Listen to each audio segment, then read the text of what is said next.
Big boss Malayalam season 7 ഇന്നത്തെ എപ്പിസോഡിൻ്റെ promo കാണാൻ ഒരുപാട് ആഗ്രഹിച്ചൊരു സീനാണ് ഇന്നത്തെ എപ്പിസോഡിൽ നടക്കാൻ പോകുന്നത്.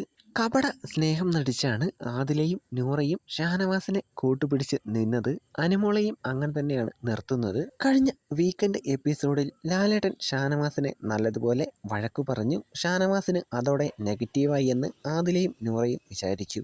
ഇന്നത്തെ എപ്പിസോഡിൽ ആദിലയുടെയും നൂറയുടെയും മുഖംമൂടി അഴിഞ്ഞ് വീഴുന്നുണ്ട്. ഷാനവാസിനും ആദിലയുടെയും നൂറയുടെയും തനി സ്വഭാവം ഏതാണ്ട് മനസ്സിലായി.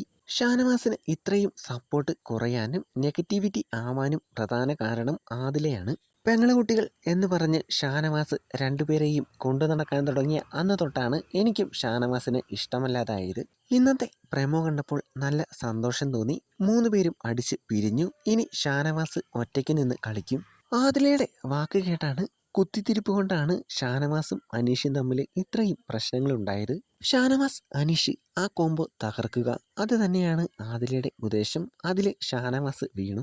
പാവം ഷാനവാസ് പെങ്ങളുകുട്ടികൾ എന്ന് പറഞ്ഞ് തോളത്ത് വെച്ച് നടന്നതാണ്. പാമ്പുകളെയാണ് തോളത്ത് വെച്ച് നടന്നതെന്ന് ഷാനവാസ് അറിഞ്ഞില്ല.